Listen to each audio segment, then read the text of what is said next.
Coming up tonight in this live edition of Seahawks Forever, I have gathered my thoughts. I have collected myself. I will give you my thoughts on the Seahawks loss once again to the 49ers last night, what it means, where they stand. And specifically, we're going to focus on Pete Carroll's comments after the game and on his coach's show today. I will play some of those key comments for you. I want to get your reaction, your questions live. If you can pop those in either through Twitter or YouTube, wherever you are, that's coming up next. Let's react. Let's talk. Let's get into some therapy. Let's work through this together after yet another loss to the 49ers for the Seahawks. Coming up next on Seahawks Forever. Welcome to the Seahawks Forever podcast. In-depth analysis on everything Seahawks. And now, here's your host, Dan Viens. So because we're live, some of the bells and whistles won't be here. But I do have a couple of things queued up. I am going to play in a little bit Pete's comments from his coach's show that he does with Brock and Salk every Monday morning after the game today. Unedited. It's about 2 minutes long. Thought it was interesting. Thought it was different. And I want to react to it and get your reaction to it as well. If you're watching, wherever you're watching, on YouTube or Twitter or Facebook Live, you can send your comments in and they will come through. They should come through for me and I can show them on the screen for you as well. Going to be doing this for a while. If you haven't heard, if you haven't listened to any of my last couple of shows, I'll be leaning more on the audio podcast side of things. So wherever you get your audio podcasts, please subscribe there so you get notification of new episodes. And if you listen on Spotify or you just want to listen, you want to have an ad-free listening experience, you can subscribe for 99 cents a month on Spotify. But YouTube, I'm going to have to do this live for a while. Which, the end result, it's not my favorite.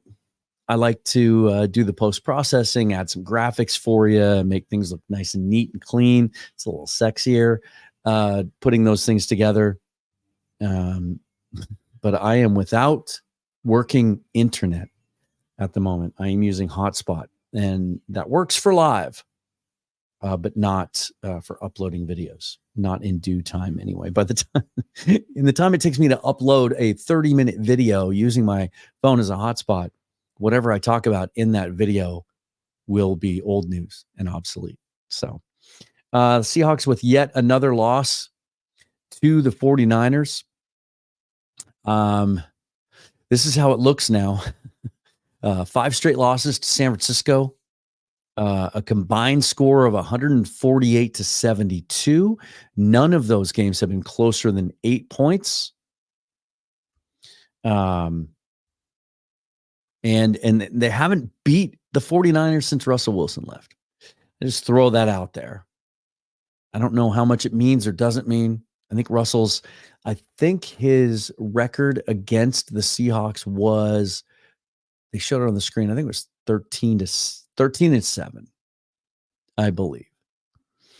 The Seahawks, however, dropped to 6-7 with the loss yesterday, 28-16, the final score there. A game that was close throughout and closer than we thought it was going to be after the first play of the game. This game started out reminiscent of so many. I'm a Coug, right? So many WSU games that I've seen over the years where just from the initial kickoff, it looked like you had no chance where the other team just starts tearing through you. And certainly on the first play of the game, and I had tweeted before the ball was even snapped, like, where's Draymond Jones? It was an interesting lineup to start the game. Just the camera angle happened to catch Mario Edwards as they were getting ready for the snap. And I thought, why is he out there for the first snap? And indeed, Draymond Jones was not on the field. I thought that was interesting. And then, and I made some snarky comment about, $51 million rotational player. He was in after that. It's just for whatever reason, for whatever they thought San Francisco was going to do on that first play, Jones wasn't on the field. Came back in after that. And on the next drive, the Seahawks really rallied against the run. And that 72-yard run, of which I don't know if this is getting enough attention, just grasping at straws, trying to find some positives out of this game, right? Boye Mafe made the tackle on this play at what, the 2 or the 3? That is an unbelievable hustle play by a guy who's 6'3", 255. Like, to run all the way down the field and get in on the tackle, he and Witherspoon, to keep McCaffrey from scoring a touchdown. Certainly looked like he was going to score on that play. But 72 yards rushing on that first play. And then the Seahawks gave up only 108 yards rushing in the entire half. I mean, they stiffened after that. It was an interesting first half, to say the least. This game, the story of this game is explosive plays. It's been beat to death over the last 24 hours. I'm not going to belabor that too much. And the Seahawks had some of their own. I think the stat is 23 explosive plays between the two teams. Seahawks had 10 of those, but they gave up 13. You know, there were moments where, well, look at it this way. Where is it? In the first half, so San Francisco leads. Seahawks had a lead. The Niners lead 14-10 at half, right? It's a close game. The Seahawks get the ball to start the second half. We think things are looking good. The Seahawks, this is how weird this first half was, and really it carried on through the rest of the game. Seahawks forced 3 punts by the 49ers in the first half and had a turnover, had the Julian Love interception. And yet we're down 14-10 because they also gave up a 72-yard run, a 54-yard touchdown pass, and several other plays of 20-plus yards. It was kind of all or nothing.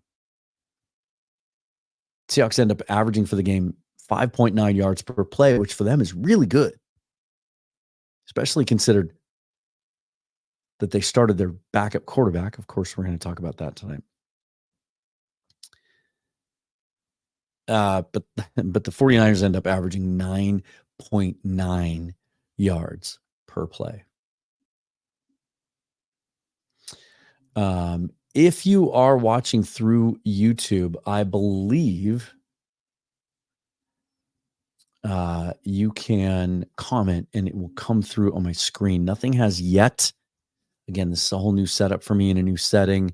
I certainly hope that I can get that feedback from you guys, so I can respond to it.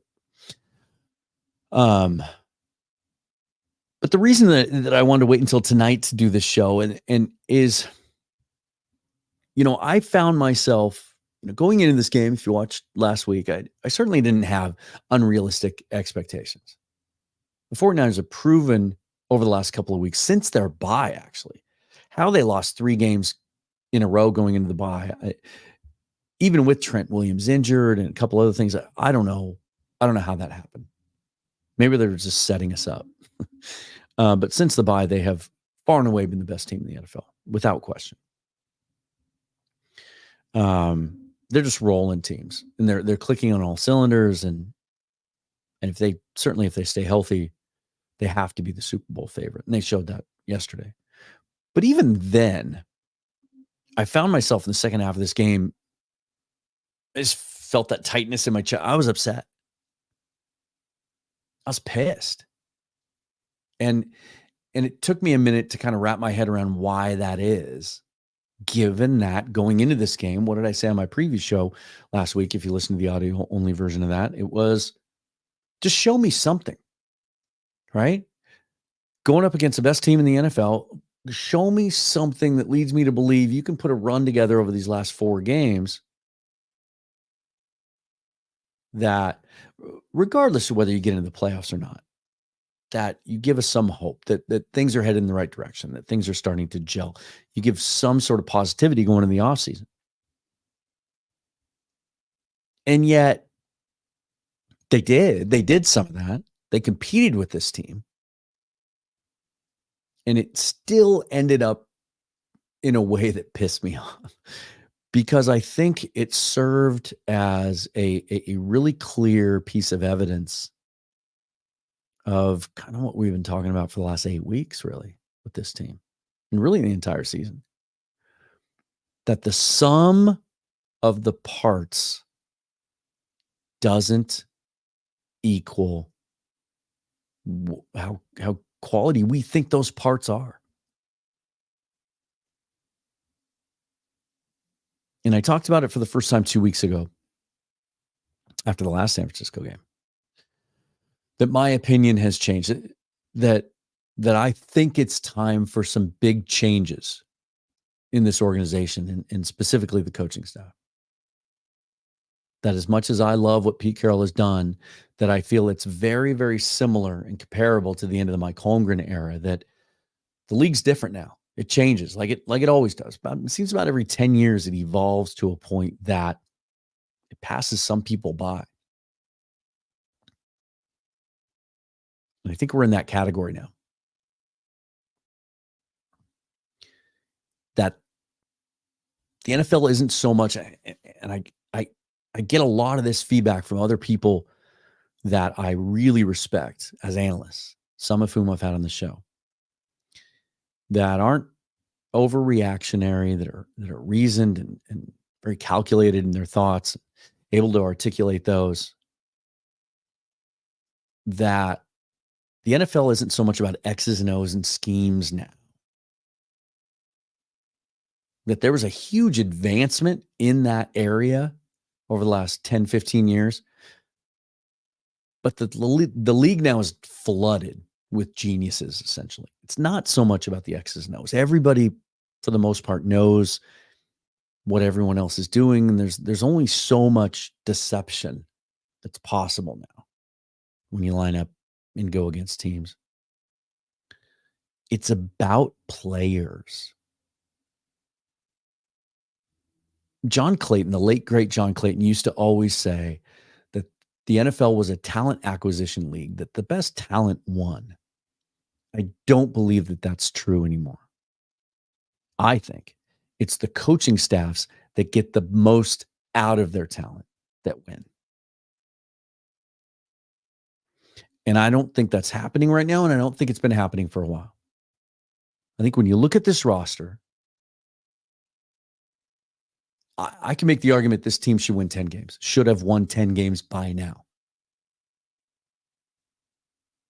That the talent is there. And that almost every game they've been in on, and with a better usage of their personnel, they would have come out on top.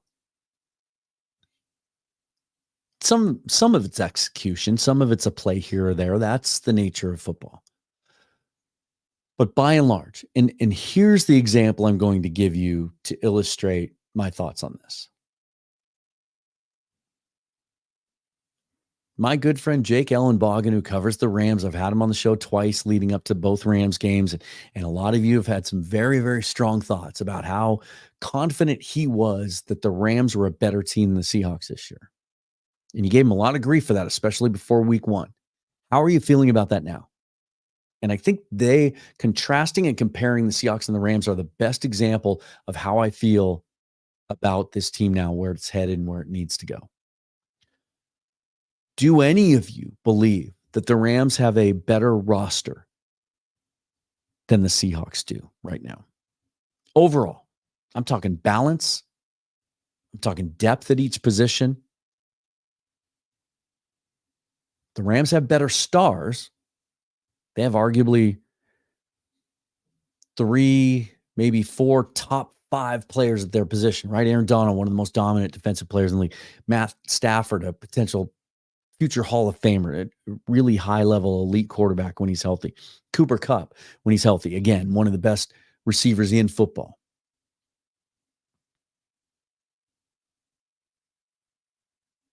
You know, we've seen the emergence of Puka Nacua, but he's a rookie. Kyron Williams, but he's new on the scene. We see flash in the pan running backs. We don't know what he is yet, but he's not a star yet.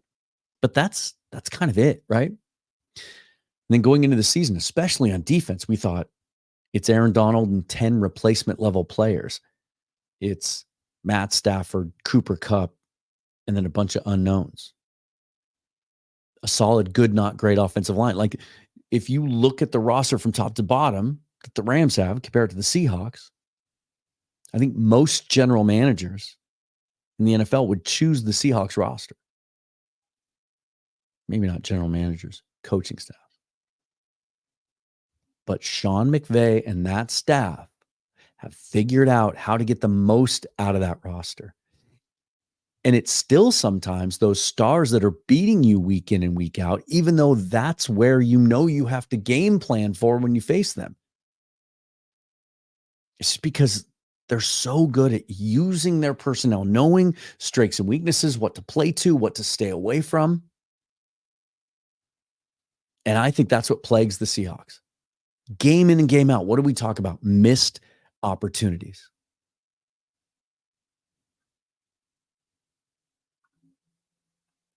We see it time and time and time again. The Seahawks start fast on offense.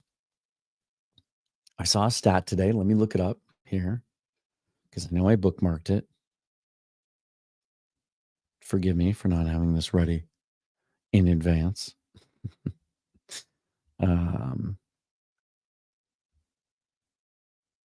So this is from Arjun Menon, who used to work for PFF. He's a great follow on Twitter, by the way.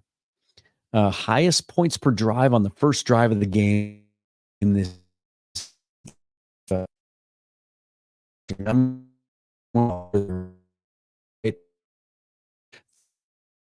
Three and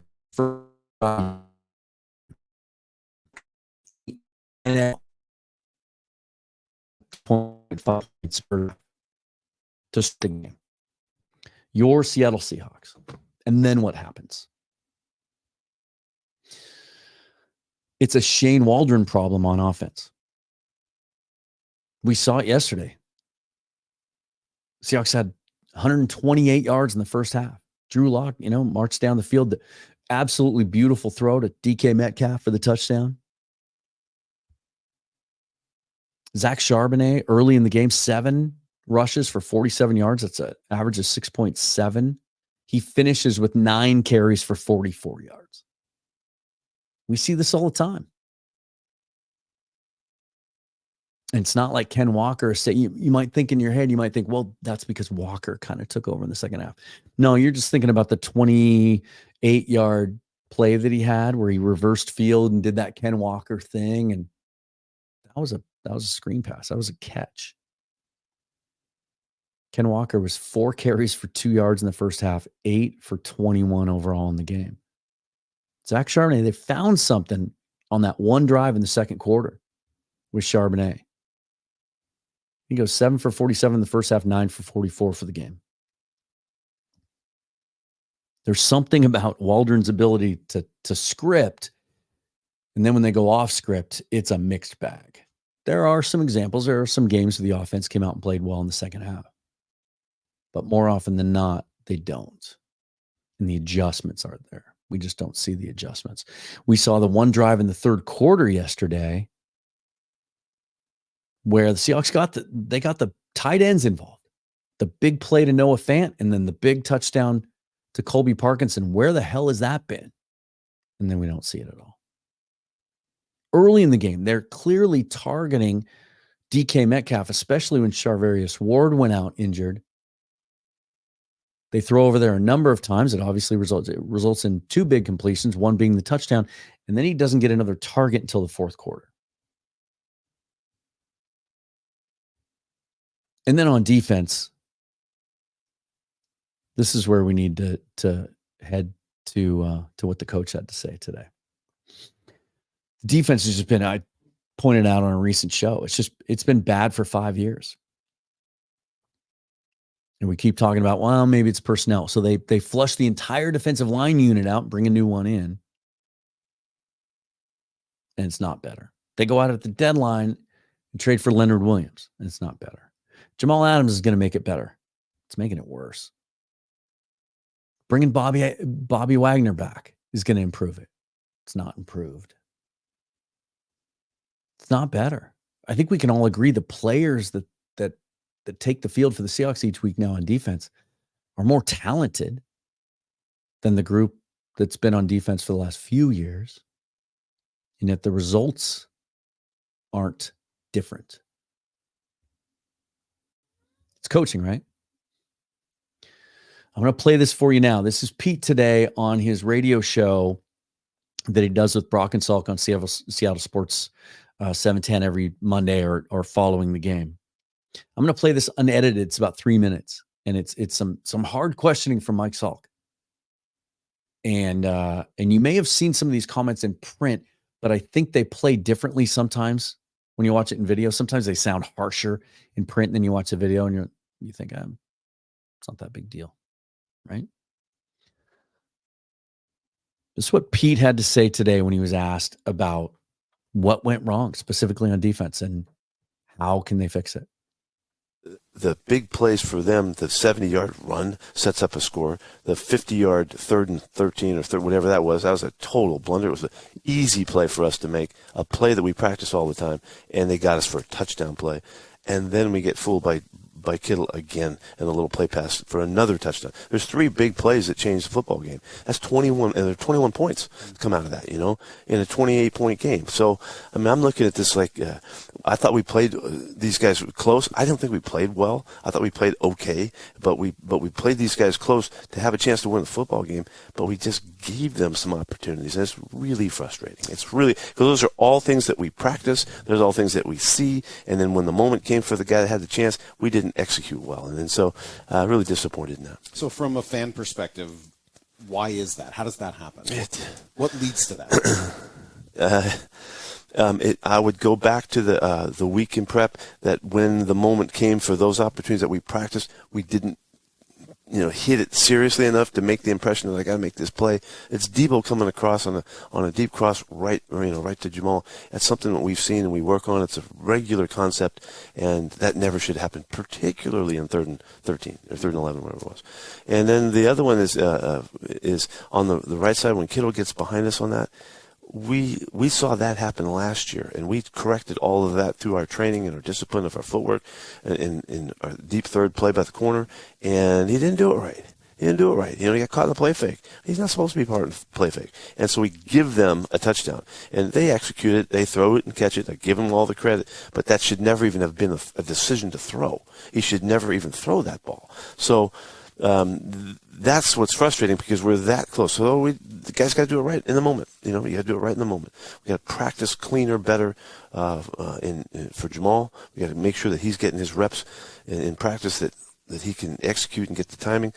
Reek's got to make his play. That's just one. That's a disciplined play. You do play after play after play, and it's unfortunate, and so we have to do a better job of making them aware of how crucial it is to do right. Do you think we could expect changes before Monday night? There'll be there's some things we have to do here. There's some things we have to do, and we'll take care of business.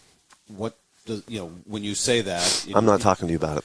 Okay, you just have to wait and see. My bad. All right. Can't help you. Sorry, Brock. Brock, I'm sure you're sick enough. You're not so sick you can't be listening out there. I can't imagine that level of sickness. Let me follow up one more time, though, because it's my job to do so. When you say changes we have to fix some stuff. We have to fix the process. We have to make sure that we're doing the right job as coaches to make sure they see the things that they need to see with the earnest that they'll carry it to the game time. So when it happens right for us instead of happening wrong. And it's not very difficult to change that game. It's not very difficult. It's just doing things exactly right, and it's easy. It's part of the system. We should have got that done. Do you feel like your message is getting through to the players? Ask them. Next. Okay. I guess the reason I ask, though, is not. It was kind of awkward there at the end, wasn't it? I thought that was a good job by Salk. He's kind of pressing the issue, and really trying to find out from, okay, you're telling us that the players aren't doing what you're coaching them to do. And he sounded frustrated and exasperated, didn't he? Well, it's week, 14? 15? And then he got a little defensive. I'm not talking to you about it. He tried to laugh it off and make a joke, but it seemed like that was just him trying to lighten the moment. He wasn't happy about it. I don't think he wanted to face those kinds of questions. And then when he was asked the real telling one about is your message not getting through? Ask them. It's like, and to name drop Reek and Jamal and throw them under the bus like that, that's unusual. It's not Pete Carroll like.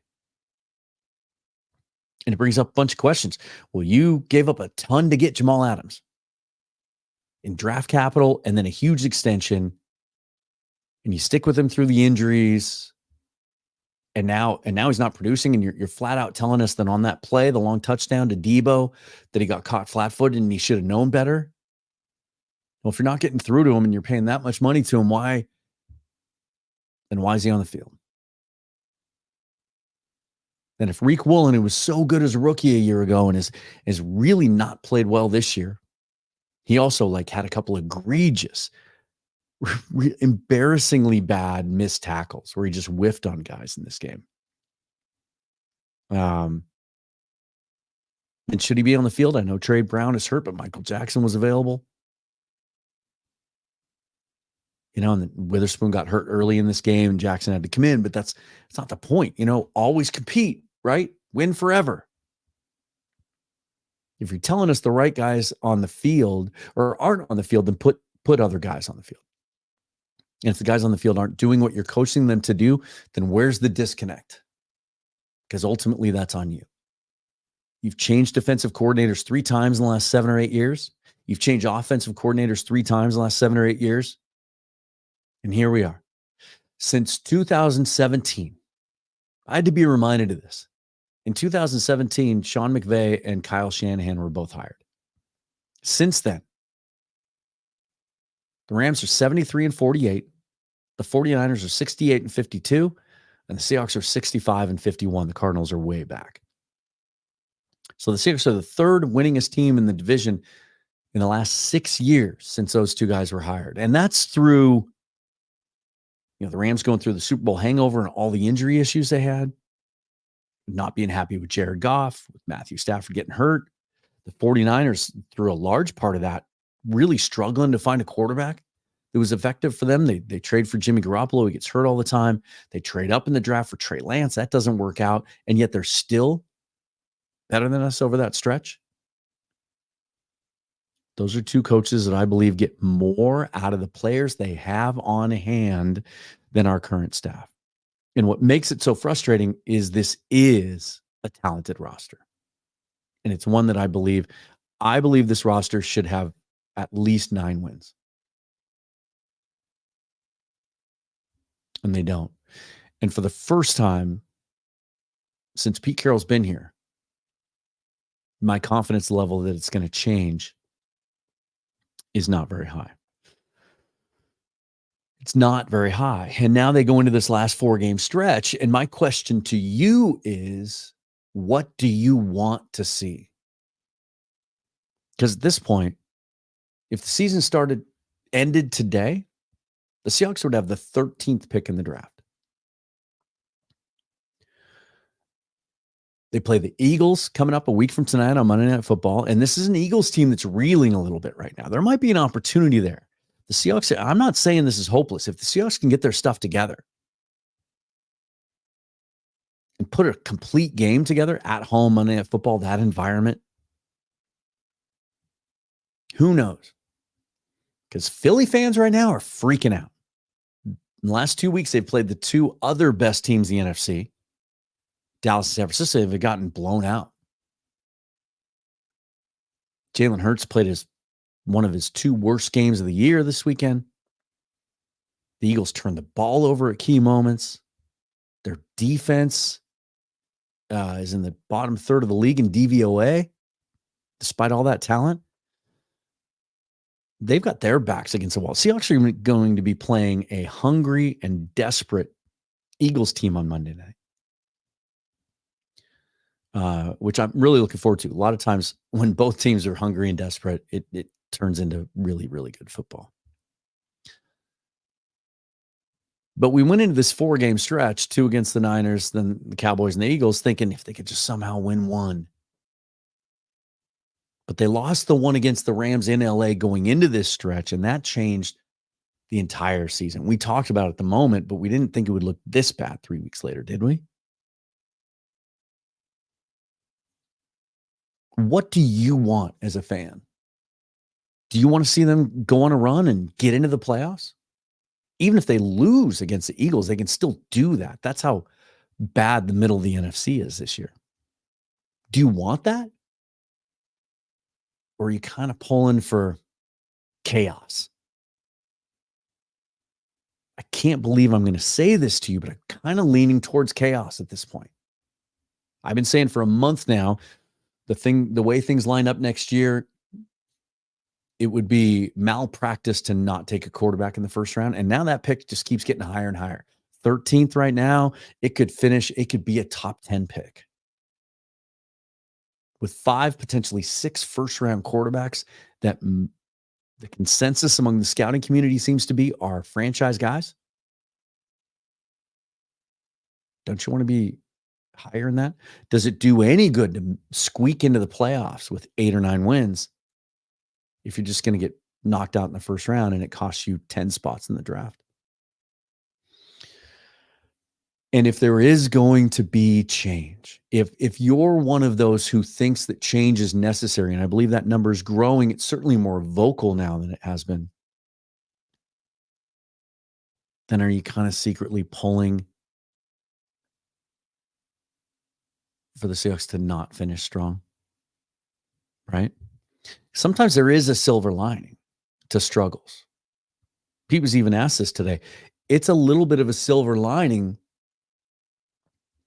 that Geno gets hurt and Drew finally gets a chance to start and play an entire game in the regular season for the Seahawks because they finally get to see what he can really do. I thought he played well.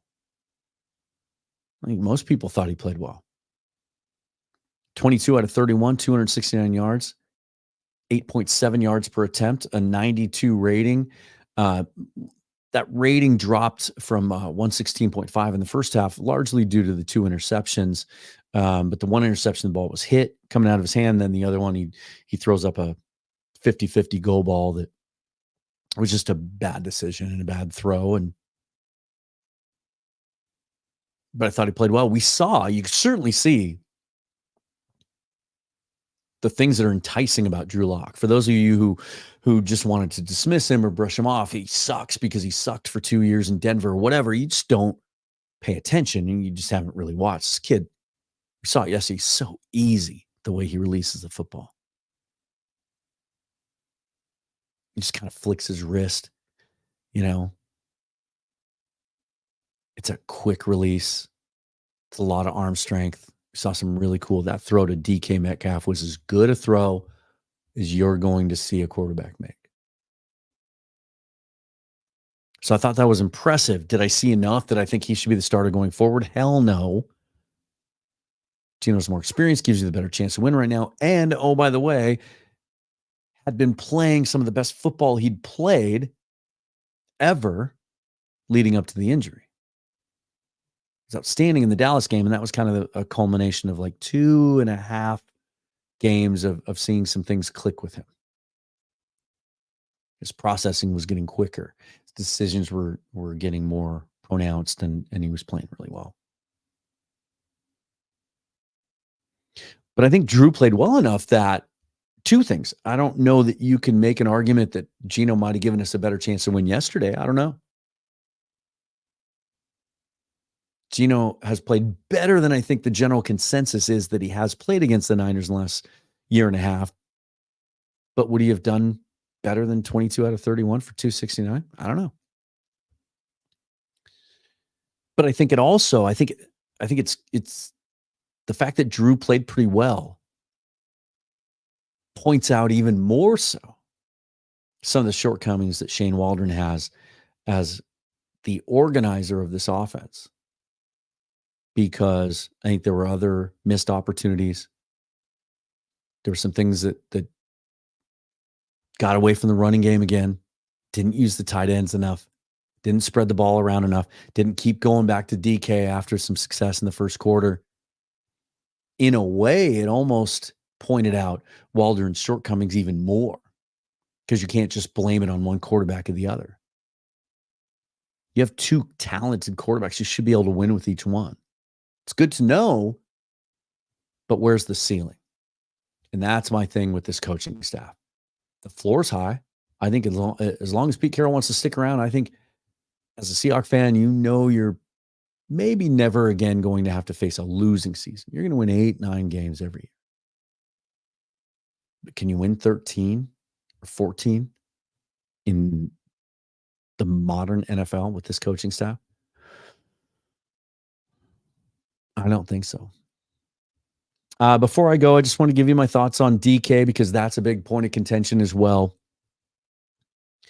I am not on the where do I side on this argument of his temper? I think for the most part it's been overblown. He's an intense, tightly wired, competitive player. I don't think he's ever thrown teammates under the bus. He's never complained about not getting the ball to the point that it fractures the locker room. Yes, he gets frustrated. He's intense. We didn't see any of that yesterday until the game was kind of out of hand. And I understand it. And here's why. This is why when you watch that 49ers team play, they're kind of the epitome of what pisses opponent fans off the most. They're really good. They really know it. And they really don't give a F about showing it. It comes across as the bully on the playground who's not content just knowing he's bigger and stronger and can beat everybody else up on the playground. He has to tell you about it and try to incite things so that he has opportunities to prove it. You know, the play where Nick Bosa chased Drew Lock around and tackled him after a long scramble, and the cameras were focused on him. He was so concerned. He's laughing and everything. Game's still in the balance. He's laughing about, all he cares about is whether he got credit for a sack right there. To the point that 5 minutes later, he's still like talking to the guy who has the Microsoft Surface in his hand. And he's like, did they give me a sack? Is that it? And the guy's watching the replay. Like, that's all he cares. And just the shit talking and it's very reminiscent of, I have to remind you of this, of the Legion of Boom. They would do that too. And it's why those teams are so hated by opposing fans. Because the only thing worse than getting your ass beat by someone else is getting your ass beat and having them tell you about it the entire time that they're handing down that ass beating. And so, of course, it's going to be frustrating at the end of the game. And then think about what happened in that moment, right? He gets the ball thrown to him after 2 quarters of being ignored, after he got the team off to a good start. The ball's thrown short. It's intercepted.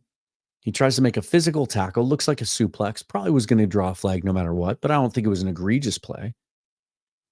And then Fred Warner, while he's sitting on the ground, hits him full speed from behind in the back, like a little, you know what I'm about to say, right? There's a lot of stories coming out today about how the 49ers went into that game trying to mess with DK. Like, if you can get 14, there's all these quotes from their players that if you can get 14 off his game, get him pissed, then we've got them. So they're that focused on him, right? Okay. Then do what you're going to do to make that happen, but let DK determine whether or not you're successful or not. But a cheap shot like that from behind, like, there's some blame to go around here, right? So for DK to go after that guy in that situation, I don't blame him at all. It's just that it's the cumulative effect of that with his history of some other dumb penalties. There's no other way to say it. That, stick in people's head. I don't have a problem with DK yesterday. I would actually argue this, and I'll leave you on this note. I think if the Seahawks had more players like DK, they might have more than 6 wins this year. They might not have lost 4 in a row for the first time Pete Carroll's time in Seattle. They might not have lost 5 out of 6. And this is a bigger issue to be discussed at another time, but maybe that there's been such an emphasis on high character players. Not that I want the Seahawks to specifically go out and target meatheads and dirtbags, as Jim Mora so aptly put it at one time. But that maybe so much emphasis is placed on character that maybe we lack some of that intense competitive fire. And so I don't mind what I saw from DK Metcalf at all yesterday. I don't. Anyway, that's where I'm at. So much to talk about. Again, I apologize. It doesn't look like the way that I ran this stream tonight allowed you to get in with your questions and comments. I will continue to try to get my wiring situation worked out here at my home so that I can get my high-speed internet back so we can go back to the way that things are meant to be. In the meantime, though, 2 things. Follow me on Twitter at Seahawks Forever, because then you'll always get updates about the show and things that are happening with it. But also, the audio podcast side of things is not as impacted. And so I plan to post more audio-only episodes. They might be a little bit shorter, maybe reacting to things more on a daily basis. So wherever you get your podcasts, Apple or Google or Spotify, wherever, definitely look up Seahawks Forever and subscribe there so you get notification of new episodes. And if you want to hear those episodes with no ads inserted, then head over to Spotify and look in the description, or if you're watching on YouTube now, I'll put the link in the description for this show as well, where you can subscribe for 99 cents a month and get rid of those ads. And if you just want to support the show, you can buy me a coffee. That link is in the description as well. Thanks, guys. I've got some really cool things going on. Just lined up a great guest for next week that I cannot wait to have on the show. He's a quarterback guru and a former high-level quarterback that I just love the analysis and stuff he's doing online. Can't wait to talk to him about the Seahawks quarterback situation and some of the prospects as we head into next year. I'll have some more things coming later this week. Get you ready for the Eagles game on Monday night and then a reaction to that show. Until then, just follow me on all the socials, and we'll do this together. We'll get through the rest of the season together, and we'll see where it goes from there. Okay? Forever and always, go Hawks.